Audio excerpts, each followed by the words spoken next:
KPTPV 91.9 FM, Port Townsend's community radio.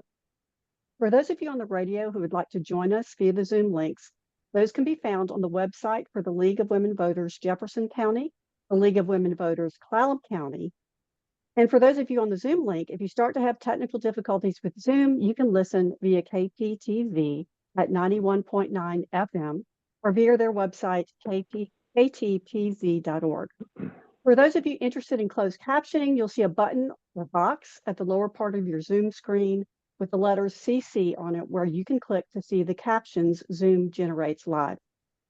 I'd like to thank our candidates, Terry Roberts and Steve Farringer, for taking their time to participate in our forum this evening. Hickory Grant was invited to attend, but declined. Voting is the cornerstone of our democracy, and I appreciate the time you're taking to listen tonight. There are many volunteers working to keep things running as smoothly as possible, and I'm grateful to all of them. Over the past month, we have received thoughtful questions from the community. So the questions you hear tonight are your questions, and we thank everyone who took the time to submit them. The questions submitted were first checked against the job responsibilities to make sure we're asking questions that relate directly to the job. In many cases, multiple people submitted similar questions, and we did our best to combine questions in a way that allows us to cover as many of them as possible on as wide a range of topics in the time we have this evening. Before we begin this forum, we made sure that all candidates were able to see our timer, and now we would like to put that to use.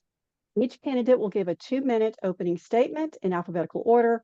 After that, we'll move to the question portion, where each candidate will have 2 minutes to answer, alternating on who will answer first. At the end of the forum, each candidate will give a 2-minute closing statement. We will now hear each candidate's opening statement. Please let us know why you're running for representative, what your qualifications are for serving, and what your goals are while you're in office. Mr. Roberts, you will go first. You have 2 minutes. Thank you. I want to thank the League of Women Voters for the invitation. Greatly appreciated. Why am I running? I did not intend to run. I'm preparing to retire. I'm a project manager for Discover Financial Services. Spent the last 20 plus years of my career working in information technology, finance, and banking. I have a broad breadth of experience in that field. The first half of my career was in social services, where I spent 20 plus years as an administrator and director of operations at 2 different agencies, Catholic Community Services and also Service Alternatives, where I co-authored a curriculum that was taught and still is to this day, taught in the public schools. In fact, I was blessed enough to teach teachers at Port Townsend High School back in the 90s. It was a curriculum designed to aid teachers and teachers' aides with special needs students. So I have a broad breadth of experience, as I said, and did not intend to run, but things became to a point a bit intolerable for me when it comes to the inflation level and the difficulties that people are having in our district with rising food costs, the cost of gasoline, and all products and services. And I just see a real need for somebody to step up who's energetic, who's got experience in finance and in government, in the public school system, to try and make a difference for the people of this district. My wife and I built a house here in Jefferson County, bought property here 20 plus years ago, and we absolutely love it, and we're here to stay, and we really, really want to see this community flourish, and that's why I'm running. So again, thank you very much to the League, and I'm looking forward to the rest of our candidate forum. Thank you, Mr. Roberts. Okay, Mr. Farringer, you now have 2 minutes. Good evening, everybody. Thanks to the League for putting this on, those of you who are on Zoom and also listening on KPTC. It's good to have folks engaged in politics and spending some time to listen to the forum. And folks know me. I've been your state rep for the last 14 years and worked with a lot of folks on the peninsula to deal with some of the challenges we have. So as folks know, I chair the capital budget, and I sit on the Health and Wellness Committee, and I'm also on appropriations. So those three committees, I'm able to interact and fund things that help us here on the peninsula. For example, my work on the healthcare committee led to funding dental clinics here, one in Jefferson Healthcare and one in Port Angeles. And those dental clinics have made a big difference in people being with Medicaid to be able to access dental care. Dental care is, of course, a huge need that wasn't being met, and we're saving millions of dollars actually on the peninsula because folks are getting their dental needs met before it becomes something more serious that would end up being more expensive. We've also worked on housing issues together with the cities by funding, the Seventh Haven project in Jefferson, and working to fund the Habitat project in Sequim. Also funding what's called the CHIP program, which is sewer and water for development properties for housing. And as folks know, in Jefferson, the state was able to step up with $27 million towards the $31 million that's going to the tri-area sewer system. And as folks also know, probably Habitat is going to be putting 150 homes out there on the in that area. So infrastructure, appropriations, and healthcare are some of the things I've been working on. Looking forward to your questions. Thank you. We'll move on to the questions now, and you each have 2 minutes for your answers as well. First couple of questions relate to infrastructure and water sustainability. The first one, the sustainability of water supplies for our region is of great importance. As a representative in the state legislature, what steps would you take to strengthen and preserve water supplies on the Olympic Peninsula? Mr. Roberts, you'll go first with 2 minutes. Sure. I think there's a lot of things that we can do. One of them is to really focus on newer technologies. I've been involved in technology in a different vertical, of course, but I'm fascinated by the opportunities that are going to present themselves when it comes to new technologies. One of the things that I was looking at a while back when we were talking about wastewater is above ground wastewater treatment. Those kinds of treatment technologies are now available. They were never available in the past. Some of those units are able to process up to 72,000 gallons per day in terms of wastewater, and they are much more friendly on the environment. And some of them are a fraction of the cost of the traditional kinds of in-ground sewage treatment facilities that we have. The reason I bring this up as an example is because there are technologies that we can access, and I would hope that the state would spend more time investigating those types of technologies in order to produce an ultimately better outcome for us on the peninsula here. I think it is important for us to monitor very carefully the amount of water that we use. And I think if we are going to adjust certain provisions within the Growth Management Act to provide more housing and housing at a lesser cost, that we never, as they say, throw the baby out with the bathwater and allow for too much growth to take place to then put pressure on our water system. My wife and I, when we built our house, we had to drill a couple of different wells before we found good water, given the tectonic nature of the Olympic Mountains. So I think there are a lot of things we can do as legislators to examine new technologies that are available and to allow for growth, to be very, very careful that we don't have too much growth. Thank you. Mr. Theringer, you now have 2 minutes. Yeah, thanks. Water is, of course, fundamental, and we're going to probably find out this fall in August and September just how fundamental, as we have just a diminished snowpack and, our surface water is going to be challenged. So a couple ways to address that is to look at storage, both groundwater storage, where we recharge the aquifer, at high flow times of the year, or surface storage. And both of those things are happening in the Dungeness Valley based on the water rule that when I was commissioner, I worked on and adopted. And that water rule is leading to investments in both aquifer recharge and surface water. We're working on an off-channel reservoir in the Dungeness River. So then the high flows during the spring, we can put that water aside and then tap into it later in the year. Conservation is also important. And we've worked with back when I was a commissioner, we were with the tribe, the county did with the tribe and with the irrigators to tightline a lot of the irrigation systems there, and to make sure we're not wasting water, that it's getting to where we need. And the irrigation agricultural community there has really stepped up to be very mindful of how they use the water. And I want to give a shout out to the city of Port Townsend and their work to get to an agreement with the mill, because one of the challenges here we face in Port Townsend is that water line that comes from Lloyd's Lake. And that's old infrastructure that needs to be replaced. And they have set up a plan to be able to address that. And I think that's important. So the water rule that we adopted in the Dungeness has really been a model for the rest of the state as to how to manage our water. So we have, in-stream flows for fish and enough water for agriculture and enough water for development. So I think we're on the right track. Always more to do. Next question is along the same lines. What water laws in the state should be updated for our changing climate? And how do you build consensus on these? Mr. Behringer, you'll go first with this one. You have 2 minutes.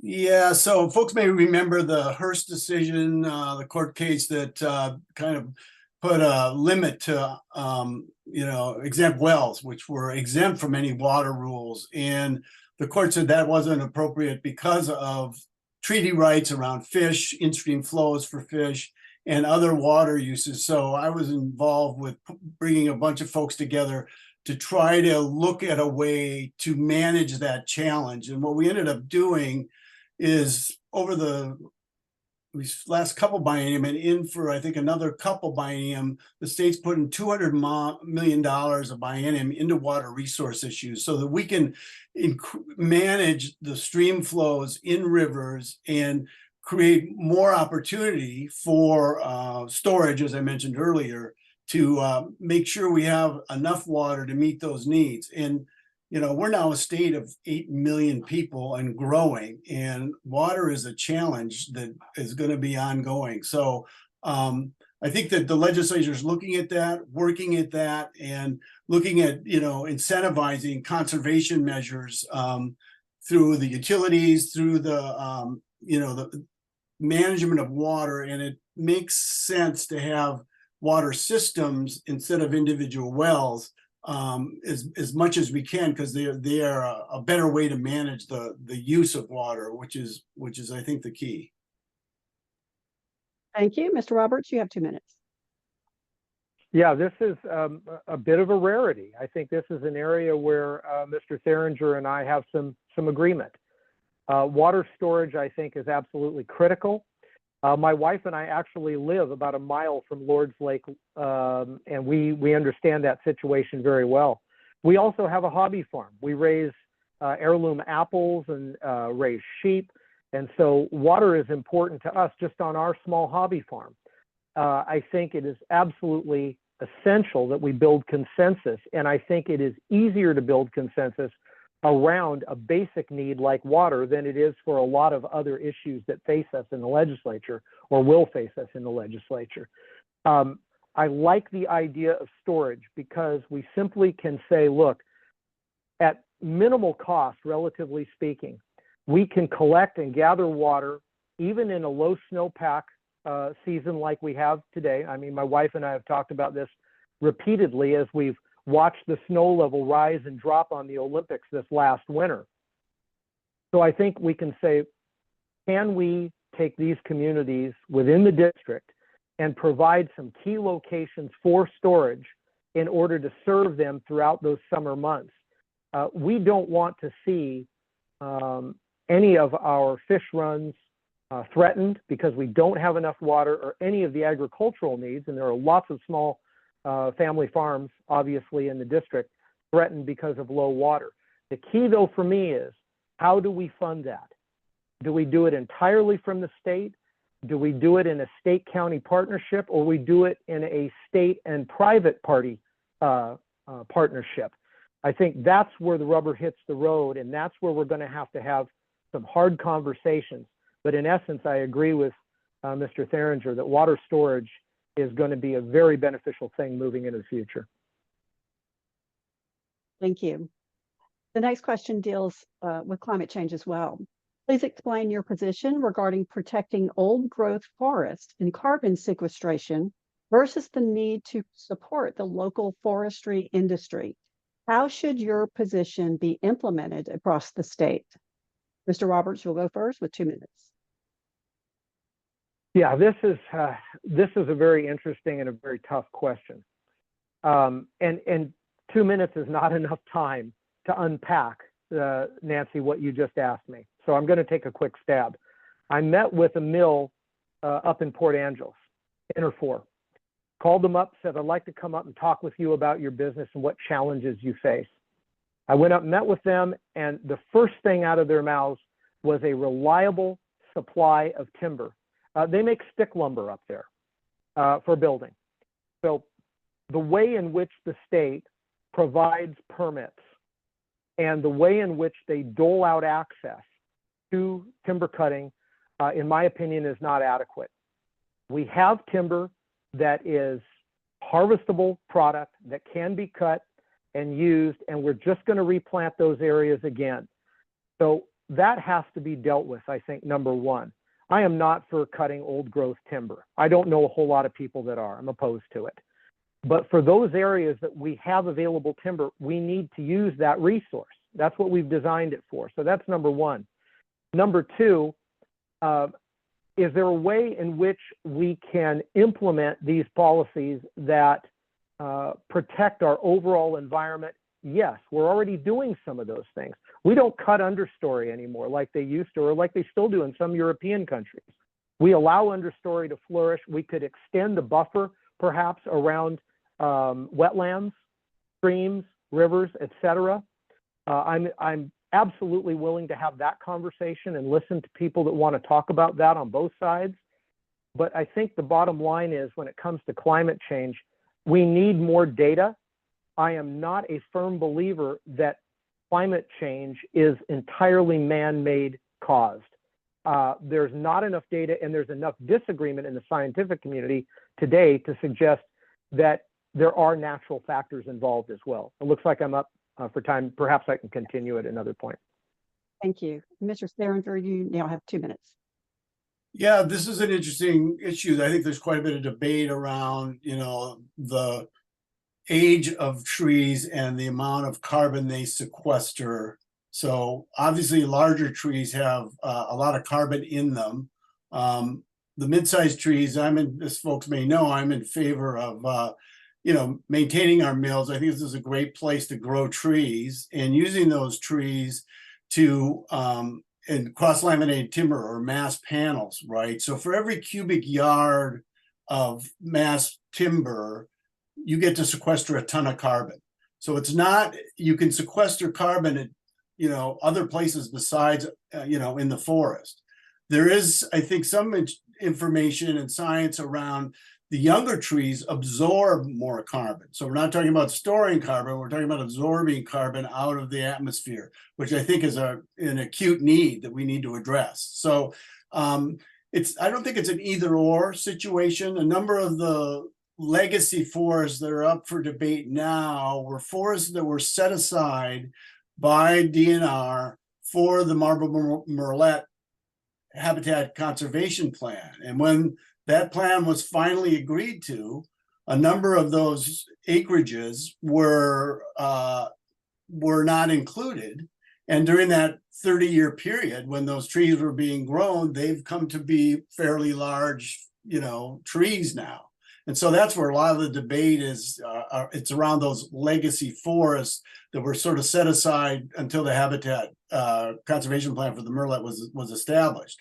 And I think looking at those, and the carbon that's sequestered in there and what they provide for watersheds makes them less desirable to be harvested. But new trees, I think, absorb more carbon than the old trees do. Thank you. Our next 2 questions address your views regarding taxes. Much of governing requires choices between the prosperity of current generations and the prosperity of future generations. Please explain your philosophy in deciding where the balance lies, current or future generations, and explain how this fits in with the current public effort to repeal the capital gains tax? Mr. Theringer, you'll go first this time. You have 2 minutes.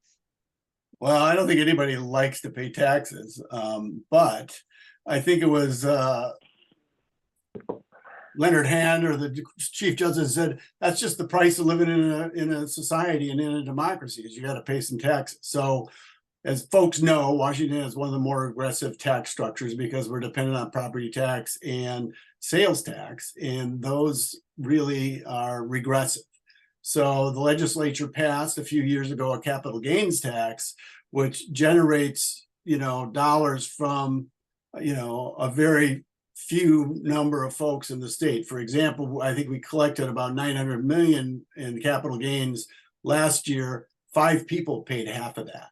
So I think the capital gains actually addresses some of that regressivity, and that money is dedicated in going to early learning facilities and early learning education, which I think most of us would agree is a very important thing to invest in.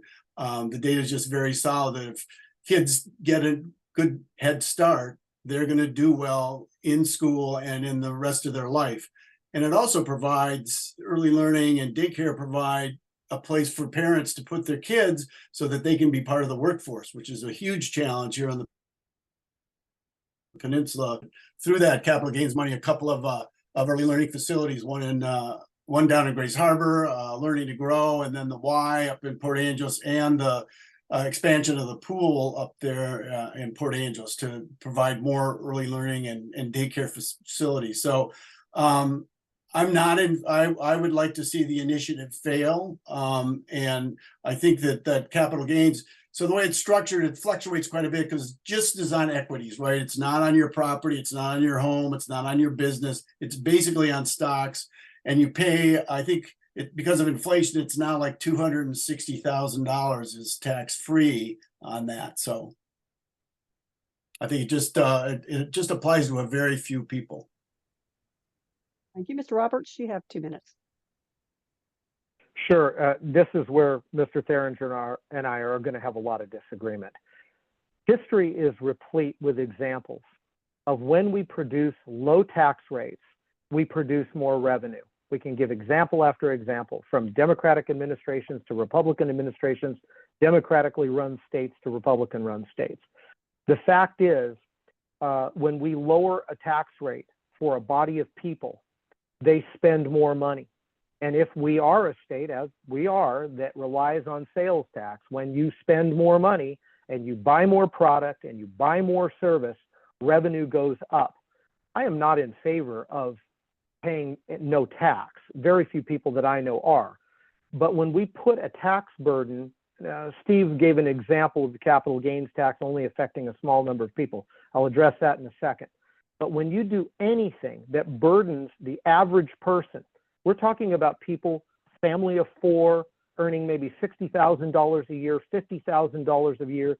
When you burden that family with additional taxes, you cause a slowdown in economic growth. You cause a slowdown in revenue, not the opposite. But my opponent believes that the way to get around that is to tax people more.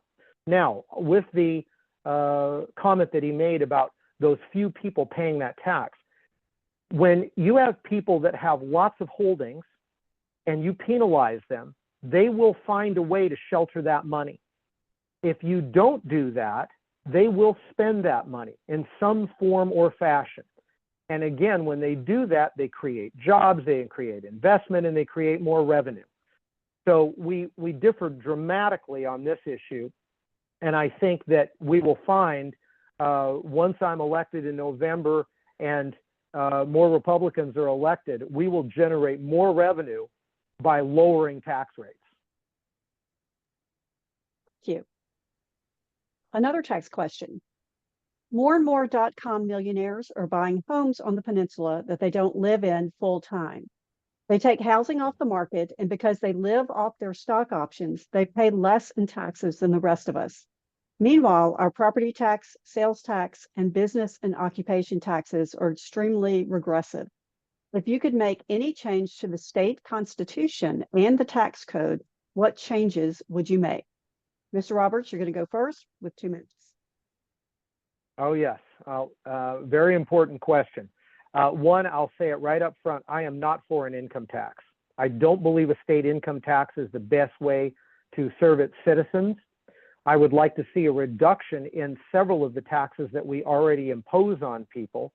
And I think one of the things that we need to come to grips with, particularly when it comes to housing and property, which this question kind of dovetails onto, is, and I mentioned this in a debate the other night, we knew demand was going to go up for housing, and we artificially put a lid on supply.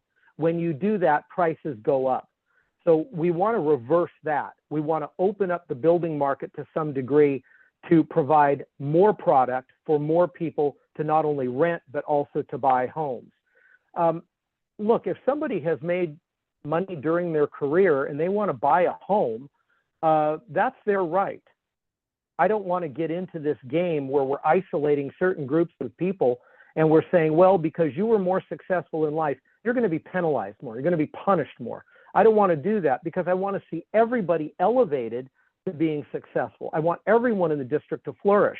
And the way we're going to help those people in the middle class or the lower middle class is to bring prices down for them, lower their tax burden, provide more opportunity by bringing in some small industry and allowing business to flourish more than we have in the past, and working with those counties to minimize some of the permitting process to allow builders to be more successful and to build more housing.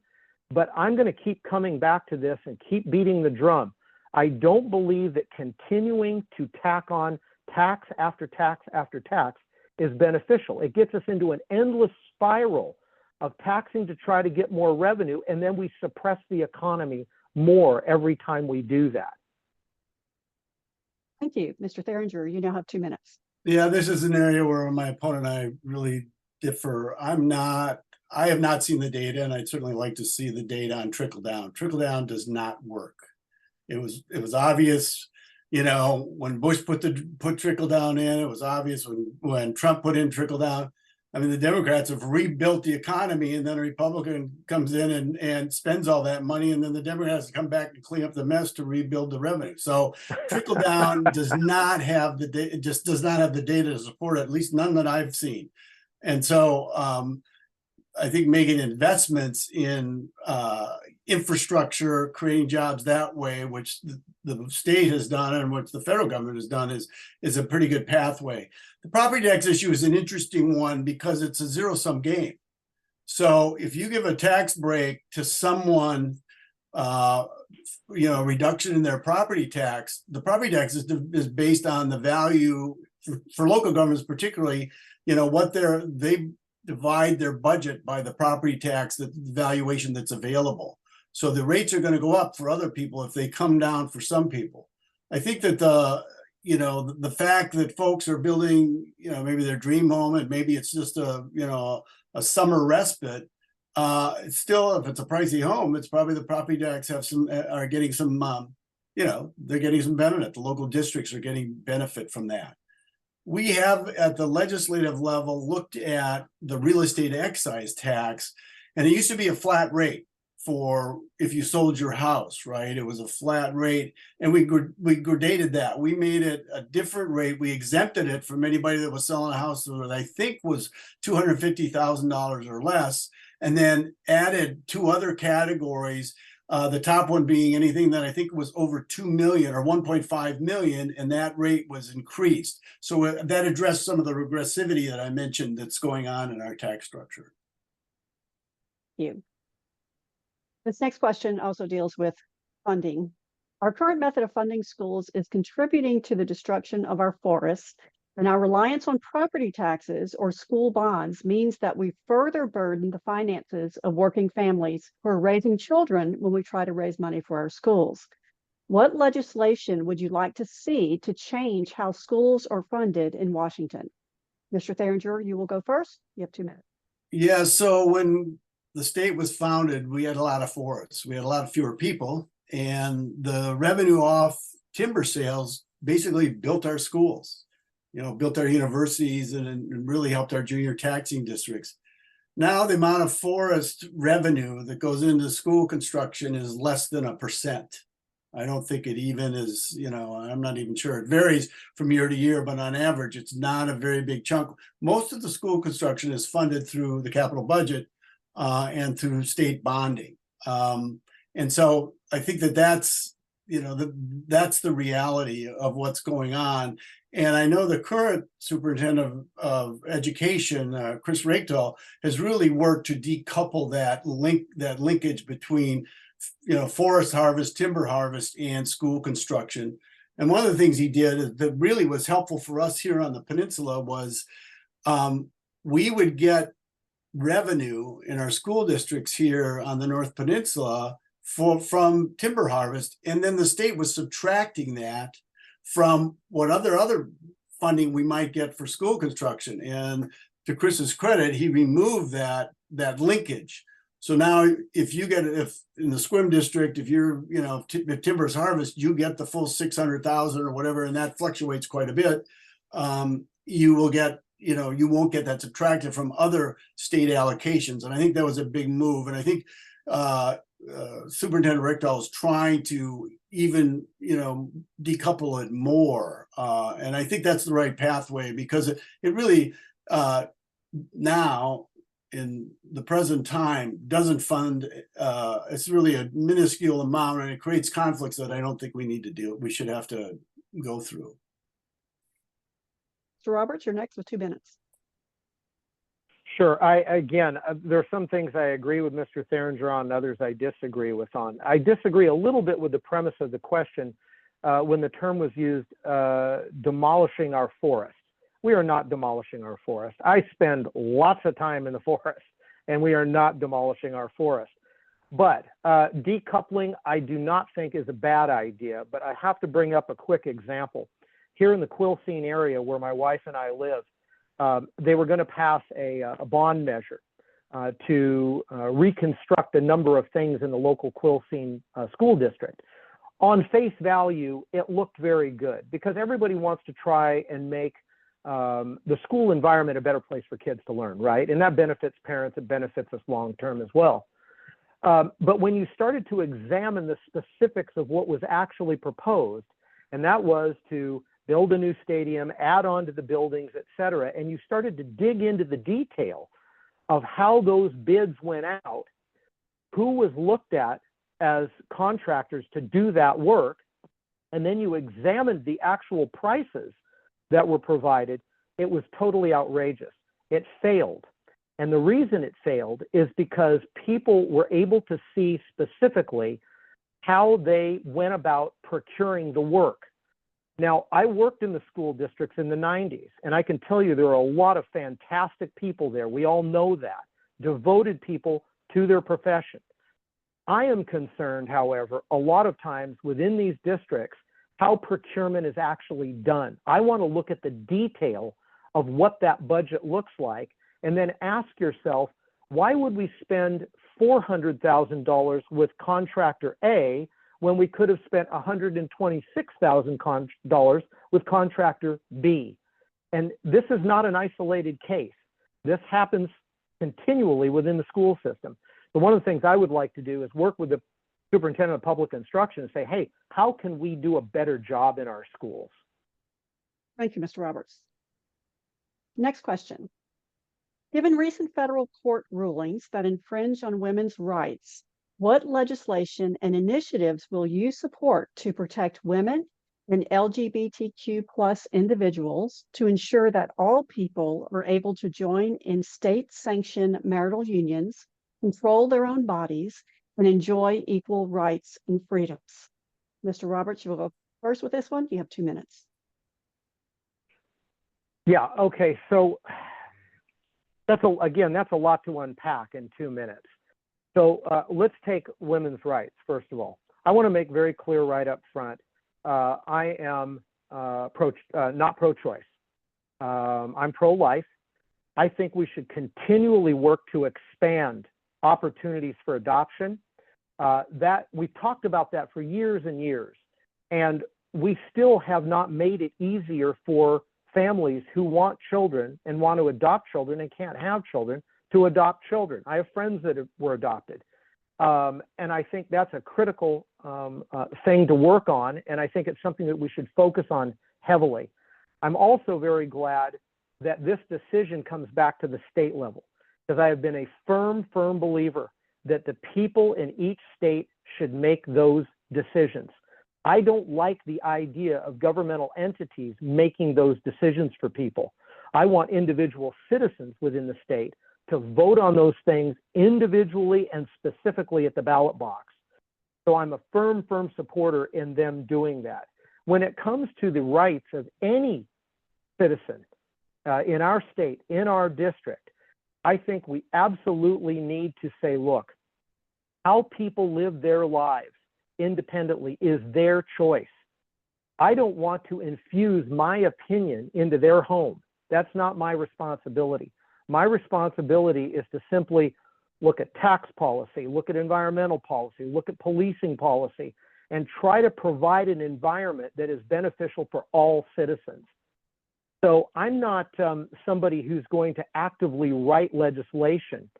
I want existing laws to be enforced, and when people feel safe and they have a right to live out their lives as they wish, that's what I want to support. Thank you. Mr. Theringer, you now have 2 minutes. Thanks. So it's interesting. The Republicans want to talk about being the party of freedom, except for women and their own care of their own bodies. It's a real disconnect in my mind. You know, I'm 100% for reproductive freedom, and we have passed laws in the legislature since I've been there to guarantee that, and not only guarantee that, but protect providers so that they can't be sued from other states that might have more restrictive laws. And it's just a fundamental freedom that women in society should be able to enjoy. And as far as the transgender issue, I mean, personally, knowing folks whose lives were totally disrupted until they were allowed to pursue their gender identity, and the changes that made in their life is like it's you know, life-changing. So I think anything we can do to expand those services and make them make it so people can pursue their own freedom of choice in that area is, you know, is like kind of a no-brainer. And I think it's, you know, what we're concerned about and is, you know, the restrictions that come and the burden that providers have to deal with to be able to provide, you know, reproductive freedom to the women in the country. Luckily, Washington, we're a leader, I think, on protecting those rights. And certainly as a legislator, I'm continued to work to do that. Thank you. Next question. Our 3 local hospitals and the tribal nations living on the Olympic Peninsula are the largest employers in the 24th Legislative District. Please explain what you will do to support these job creators while serving in Olympia. Mr. Theringer, you have 2 minutes. Yeah, so we have, you know, 6 tribes in the district, and they're great partners. I mean, when I was a commissioner in Clallam County, we built strong relationships with the tribes in Clallam County. The Jamestown is, I think, the prime example, and that was in the district that I represented as a commissioner. And the work we've been able to do in healthcare, in medical assisted treatment, and now partnering with them to expand to provide a 16-bed involuntary hold facility, which is a huge need we have on the peninsula, is, you know, is unquestionably a good partnership. Through the Climate Commitment Act, we've been able to invest in, as folks know, the tribes that are on the coast are impacted by sea level rise and climate change, and to help them get up and out of those hazardous areas has been an area where we've been investing climate commitment dollars, as has the federal government. On the, you know, natural resource area, the tribes just speak with such a strong voice of that spirit of, you know, us being aware of the impacts on our natural environment. And that voice is very, very strong and very, very important, and has been helpful for me when I was a commissioner, and it's been helpful for me as a legislator. So to continue to listen to that voice and have that move the agenda forward, I think is very important. And let me, folks know Indian country is not monolithic. Each tribe has their own view, and on some issues we disagree. But generally, working with them and particularly in healthcare and medical assisted treatment has been a huge plus for us on the peninsula. And I, if elected, will continue to do that work. Thank you. Mr. Roberts, you now have 2 minutes.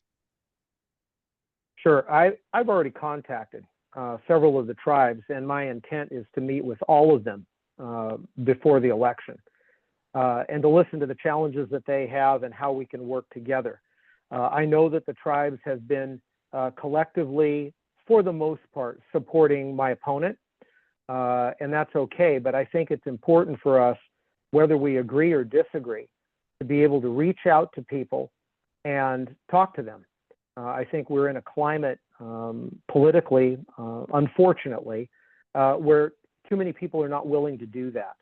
And it's my goal to make sure that I'm at least in contact with the tribes and find out where there are areas of alignment between us and how we can continue to work with them given their presence in the district. The fact that they are, an enormous employer means they should be on the top of anybody's list when it comes to talking with them and working with them. So that's going to be my goal as I move forward in this campaign and then beyond. When it comes to the issue of working with the tribes on the environment, I think that it's incredibly important given the locations of the various nations.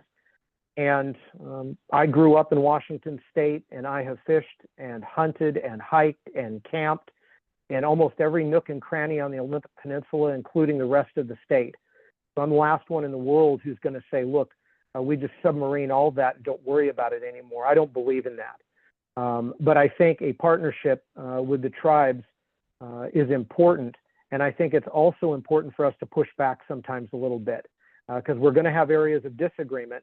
And when we do have those areas of disagreement, I think it's important for us to voice those and say, okay, I agree with you on salmon habitat, but maybe some of the things that you're doing around the conservation of elk herds in certain areas is not beneficial.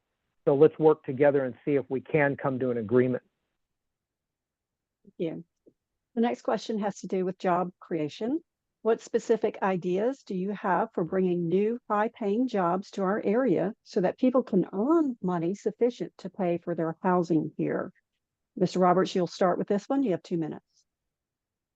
Sure. We kind of touched on this a little bit earlier in the conversation. One of the things we need to do immediately is to revisit the Growth Management Act. I am not talking about scrapping it. I'm not talking about eliminating whole provisions within the act. I'm simply saying, let's take certain provisions within the act that have been limiting when it comes to business growth and job growth. Let's reevaluate those and let's maybe expand that a little bit so that we can encourage new business opportunity. I think it's going to be critical. I also had talked about working with the counties. I have several friends that are general contractors. They want to build. They don't want to pollute when they build. They want to care for the environment when they build. But when it takes a person, a contractor, to get a permit, a single permit, months and months and months, it slows the progress of that building. It adds to their cost enormously. It prevents them from hiring people, and it makes an enormous difference on how productive they really are. So I think working with the counties, working on the permitting process is going to be critical. I think revisiting elements of the Growth Management Act are going to be critical. I think that any regulation that puts that artificial limit on supply that we talked about earlier has to be revisited. Like I said before, we knew demand was going to go up, but we artificially capped supply and we caused pricing to go through the roof, both for rental housing, both for permanent housing, for job creation. We have, in essence, created the problem that we're in right now. So we need to go back to the table, and it's going to take someone with energy to go down and rattle the cage a little bit and say, folks, let's rethink this. And again, we want to preserve what's beautiful here, So we have to do that balance, and it's going to be a careful balance to maintain, but I think we can do it. Thank you, Mr. Roberts. Mr. Theringer, you now have 2 minutes. Yeah, as folks know, I chair the capital budget. And so one of the things we do is we try to make investments that, strengthen our economic and business infrastructure. And the ports are great partners in this regard. In Port Townsend here, there's a very strong, boat building and boat repair facility, on the boat haven.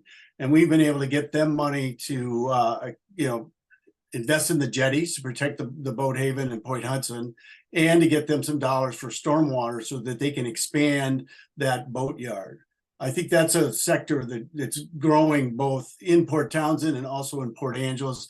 And the port is in Port Angeles has got, a different, I think it's smaller boats in Jefferson County and larger boats in Port Angeles, or ships actually. And so helping them with their stormwater and making their property more suitable for economic development is a good step. We've made some investments, I think, in job training through career and technical education, again, in the boat building space, the Northwest Boat Building School. We help them expand their facility. They have a program where they teach a lot of marine systems, diesel, electric, hydraulics, things like that. And those folks, they get hired before they even finish they're done with the program because there's such demand. And then we made an investment in the Center of Excellence in SQUIM on carpentry and home building, because that is a huge need out here as we try to catch up on our housing supply. So I think there's not any one sort of silver bullet that's going to do this, but it's a bunch of silver buckshot that helps us, generate economic activity. We did invest some state money in this biochar proposal in Port Angeles, and hopefully that will be cited there and create some jobs around using wood waste to turn it into biochar. Yeah. Next question. As you look at past policies regarding housing, are there specific regulations or policies related to housing that should never have been implemented or that should be rolled back? Mr. Theringer, you'll go first with 2 minutes. I don't know about never should have been implemented. I support growth management. I support, density by design. I spend a lot of time as capital budget chair looking at investing in sewer and water and utilities and roads, and those projects are more effective when there's a higher density. We talked a little bit about tri-area here, the Hadlock Irondale area in Port Townsend, East Jefferson, and that would not be possible if there wasn't that's an urban growth area, and so that density will be there, and that's going to lead to a lot of housing and a lot of economic activity. I think there are some challenges right now, in fact, in permitting. And part of the problem is that we don't have enough folks to do the plan review. And we did put some money in the budget for commerce to help local governments move from paper to digital plan review and plan submittal by the contractor and then plan review. And hopefully that'll expedite, the permitting process. And they're also looking at ways to expand the training for plan reviewers so that, because there are some challenges, I think, with jurisdictions just having enough people to do the work. So there is, I think, a choke point in the permitting process on the plan review. And so helping them digitize that and get more folks doing that, I think will help remove some of that restraint. I just think that, again, density by design, looking at as we absorb more and more people in the state, we can't just sprawl out because the services, whether they be fire or law enforcement or sewer and water, just don't pencil out. And so it's very important that we look at, we're creative and add density to the places that can absorb it, and that will meet some of our housing needs. Roberts, you now have 2 minutes.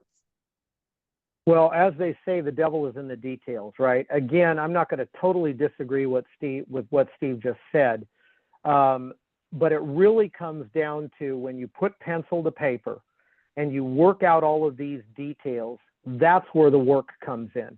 Am I going to say that certain provisions that have been put in place, or certain pieces of legislation that have been put in place over the last 30 to 40 years should have never been put in place? Not necessarily. And the reason why I say that, those decisions were made at the time based on what we thought was going to happen. Well, things have changed, as we all know. Mr. Theringer just said it. We've got lots of people coming into this area, and they're going to continue to come because of what we have here.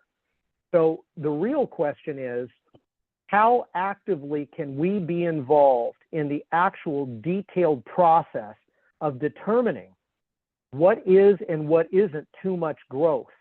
The permitting thing is something we all talk about. Every candidate that's running this time has seen this problem firsthand. I think helping them to digitize their records, that's great.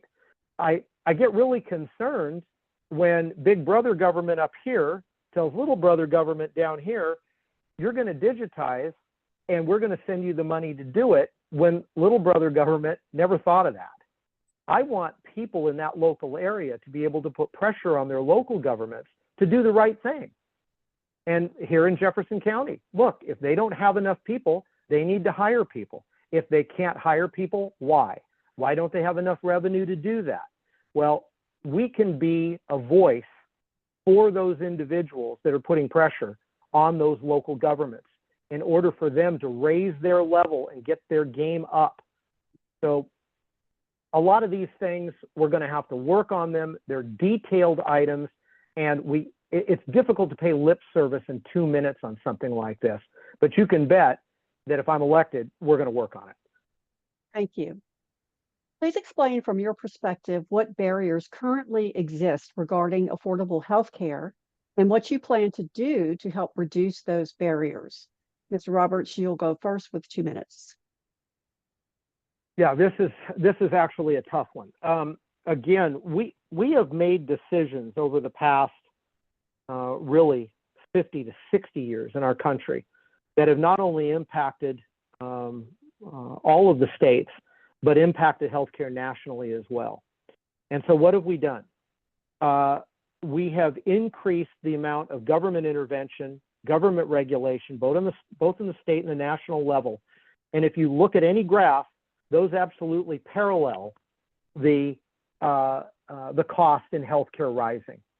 So one of the things I would like to do is reevaluate all of the local regulations that we have on various healthcare elements. Everything from licensing of physicians, chiropractors having full access or ability to provide their services, what it takes to start a clinic, what it takes to start a hospital, the regulations that are imposed on clinics and hospitals in order for them to, quote, become more efficient, but a lot of times it makes them less efficient. So I want to take a solid look at all of that. Number two, I want to increase revenues so that revenues in a local community wind up being commensurate with a person's ability to pay. And I would like to see healthcare brought more away from the national level and more down to the local level when it comes to individual communities, and even pull some of that responsibility away from the state and place it back in the counties, where I think it's going to wind up being a lot more efficient and beneficial to consumers of healthcare. There's a couple of other things I'd like to do. We don't have the time to get into it, but I'm more than willing to talk to anybody who wants to contact me about concrete things that we can do to lower costs in healthcare. Thank you, Mr. Roberts. Mr. Theringer, you now have 2 minutes. Yeah, as I mentioned earlier, I'm on the Healthcare and Wellness Committee, and we've been working on a number of things around transparency and pricing, around expanding scope of practice for a number of folks. You know, that there's a transparency board, so we can see what the true costs are for healthcare, and see if there's a way we can manage those costs a little more effectively. We've looked at, you know, when I talk about expanding scope, like physicians' assistants, collaborative, making it easier for them to be licensed in the state and therefore provide, you know, those services. I think a lot of us probably see nurse practitioners, right? controlling drug price costs. We're looking at there's a surge in what's, I guess I'll just call the middlemen, the pharmacy benefit management organizations. And there's a lack of transparency there. There's been quite a bit of discussion around that, where they've been raising the prices before they bring it to their clients, and then they say they're reducing it, but actually the price they're charging is more than it actually costs at a wholesale basis. And so we try to keep an eye on that for those middlemen. And then there's a lot of co-pays that are required for abortion care, for example. We've passed a bill to eliminate that. And then there's a big discussion around prior authorization. So the insurance companies drive folks to a treatment that is not appropriate for that individual, either to drive down their costs or because there's someone who's, they've got an arrangement with, so they want them to provide that care. So the real costs, like on pharmaceuticals and pricing, has to be done at the national level, but at the state level, we've been trying to work on that and manage this cost as best as we can. Thank you. Next question. How satisfied were you with the 2021 redistricting process in Washington State? Are there any changes to the process that you would recommend? Please explain. Mr. Theringer, you'll go first with 2 minutes. Yeah, I think Washington actually is a model on how to do redistricting, and folks know how it works. There's a committee that's set up that's appointed by all four. There's a member from all four of the caucuses, the major caucuses. So one person from the House Democrats, one from the House Republicans, one from the Senate Democrats, one from the Senate Republicans, and then they elect a chair. And they look at the maps and do that work. And we as a legislature really don't have much to say about it, except those are, elected members from the various caucuses. And so it depoliticizes it to a great extent. And this year in the redistricting, it was, they got kind of high centered on a couple of issues and it ended up in court. And, it showed that there were challenges with the system. I think the structure of the system is good. It just depends on the details. And I think what the court decided when it went to court was that the districts in the Yakima Valley were not dealing with the minority representation that they should have. And so the court did a lot of work on the redistricting. But in the past times we've done redistricting, I think this process, the way that it's structured, has worked pretty well. Mr. Roberts, you're next with 2 minutes.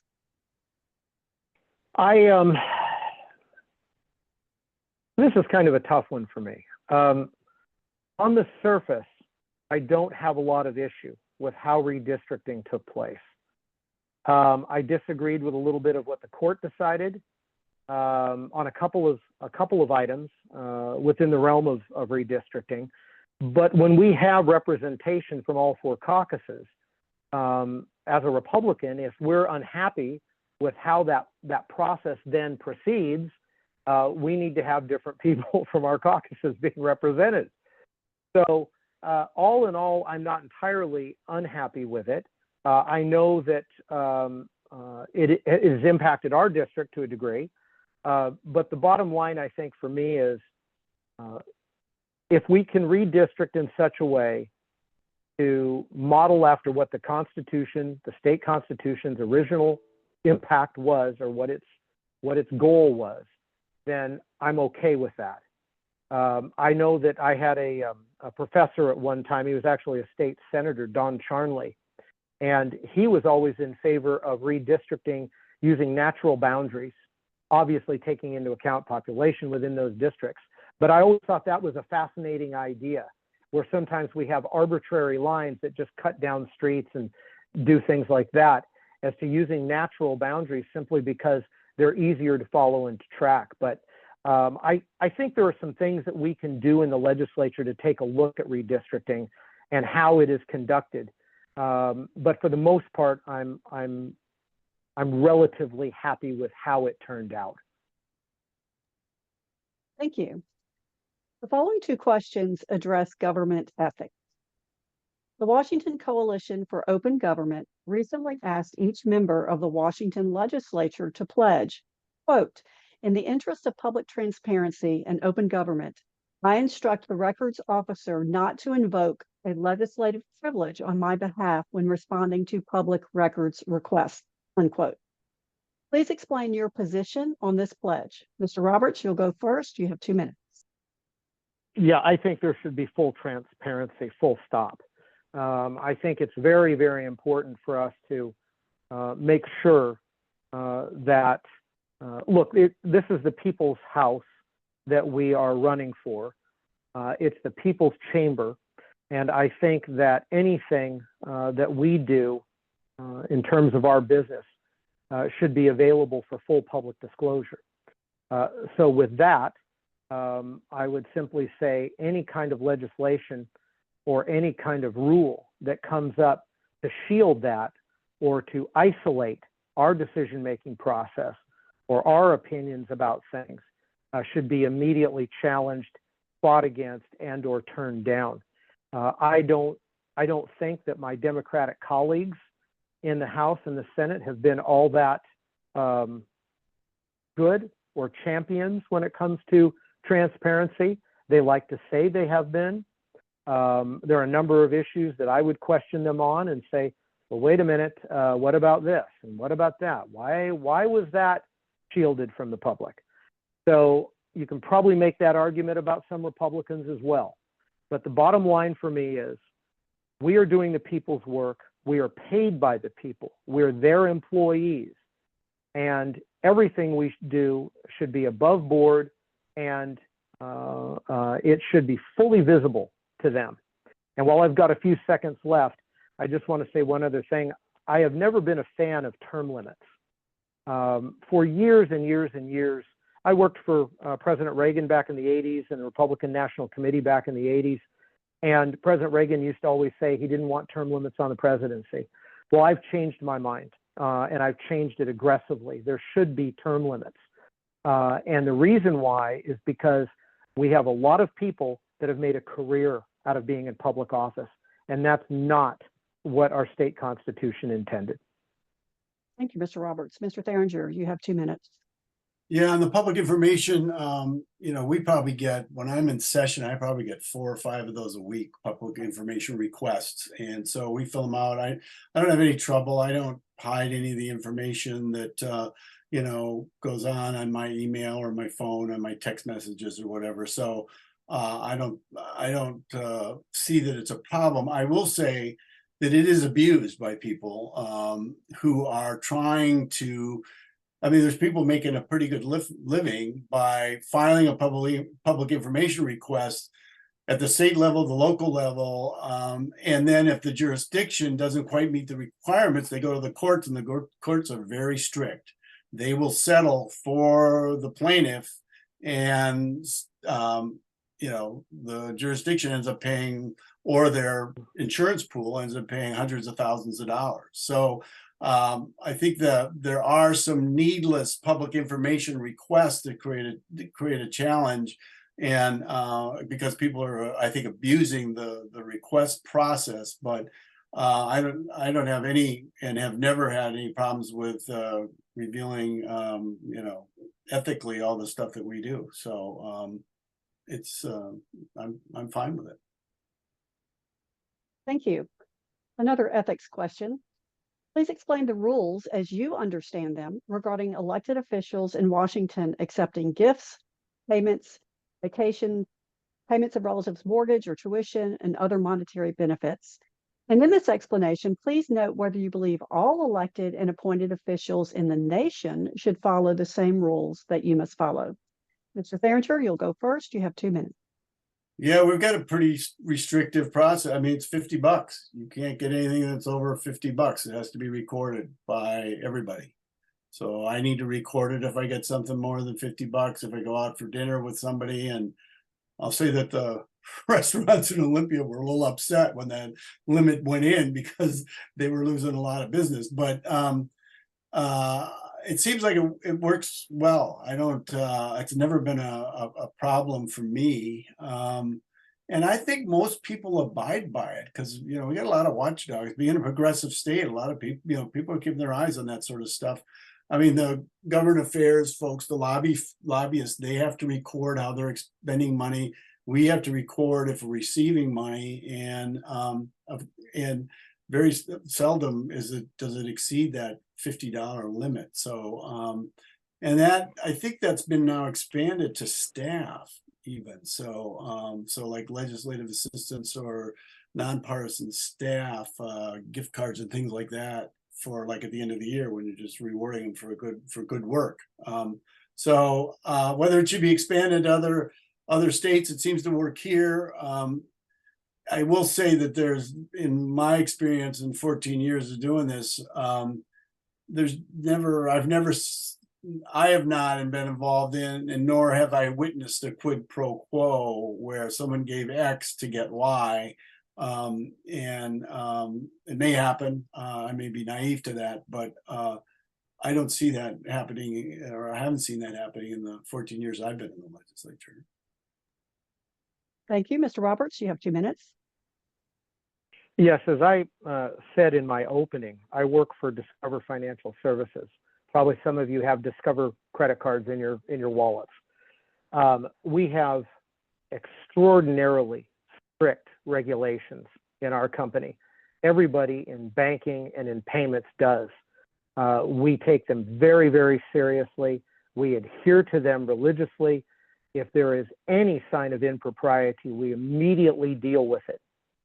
So this is another Kodak moment where I agree with Steve Theringer. It's rare, I know, but it happens once in a while.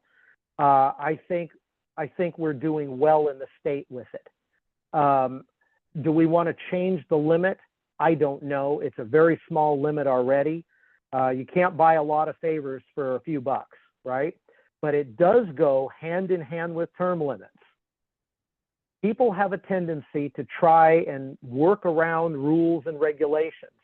Sometimes they do it maliciously, other times they do it out of ignorance. But the more time you give people to work themselves around rules and regulations and policies that are in place, the tendency is that they do so. So I always say, look, when it comes to any kind of gift giving, keep that number very low. I'm not about to tell other states how they should run their state and the people of those states how to run their states. That's not my job. I think it works well in Washington. We need to keep it here and adhere to it, but it goes hand in hand with term limits, because if we don't give people a lot of time to remain in Olympia, then the likelihood and or the temptation is reduced. So, you know, my opponent has been there a long, long time. Has he done some good things for our district? Sure. He's done a few good things. I'll give him credit for those things. But the bottom line is, we just don't want people making a living out of going down to Olympia. And we've got to keep those limits low when it comes to gift giving. Thank you. We've reached our last question. Miller Peninsula State Park currently is used by hikers, bikers, and equestrians to travel on trails built and maintained by volunteers. It costs the state almost nothing to operate. The State Parks Department wants to turn this natural park into a modern park with RV spots, camping, and a playground at a cost of around $25 million. It will compete with existing private campgrounds, increase traffic on Diamond Point Road, and is opposed by environmentalists, Diamond Point residents, and fiscal hawks. Park Service wants this, but many of your constituents do not. What is your position? Mr. Roberts, you'll go first. You have 2 minutes. Yeah, I'm opposed for a lot of reasons. The primary reason being constituents are not for it. I've talked to a lot of people about this. I'm a former horse owner. For those of you out there that have owned horses, we had to put my horse down last fall. He was 31 years old. My wife doesn't ride anymore, but we have such fond memories of riding and spending time on trails just like that. So I am opposed. I love competition, but I love it within the private sector. I don't like to see government trying to compete with private sector entities. So I am opposed. I am more than willing to sit down and hear the arguments that people might have for doing it. You never know. They may persuade me to alter my position to some degree. But right off of the top, I do not like the idea at all. One, I don't want to spend the money on it.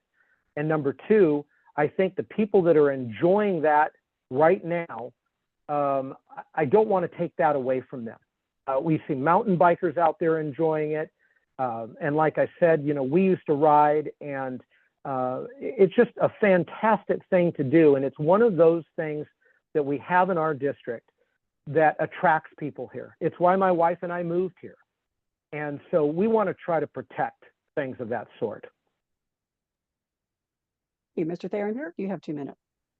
Yeah, so the Miller Peninsula is a 3,000 acre parcel, right? And so I think that it's not an either or situation. I don't think you're going to see a big resort or a $25 million, development there. Much like the state parks put in that ramp for horse trailers and things right off the road there, after Diamond Point Road.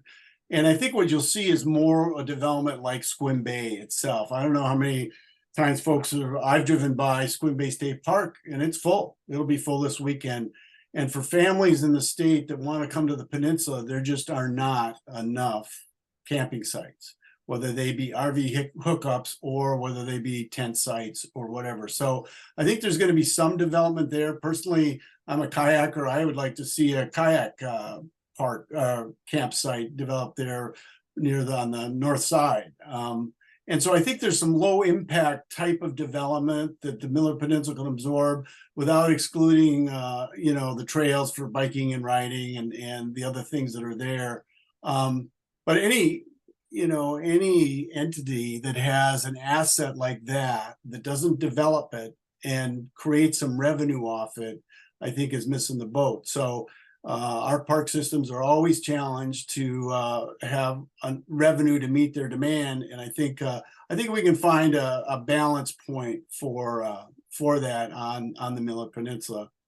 As far as term limits, it's interesting. It seems, if you put in term limits, there's a number of things that happen. You eliminate a voter's choice, for example. You take somebody who may be experienced and now they can't vote for them.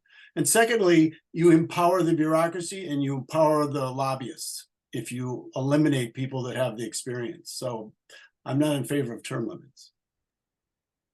Thank you.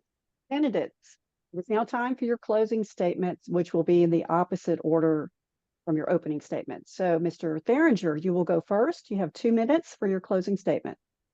Well, thank you, Nancy. Thanks for moderating. Thanks the league for putting this on and for KPTZ to expand the listening audience. I've been working for you in Olympia for the last 14 years, and I've put myself in a position as capital budget chair on the Healthcare and Wellness Committee and on the Appropriations Committee to weave in policies that benefit us here on the peninsula, whether that be dental clinics, whether that be medical assisted treatment facilities, whether that's investment in infrastructure or housing or daycare. I've been able to talk with folks and meet with them and address a lot of the needs. And so it's not, it's working together with the local level, the state level, and the federal level. And I think we've been able to do that to address economic development, to address housing, to address healthcare, to address resources, water, and access to the beautiful lands that we have here. So I think I'd appreciate your vote in November or in August and also in November to be able to continue to work with you to meet those demands and use my experience to address the issues we're facing here on the peninsula.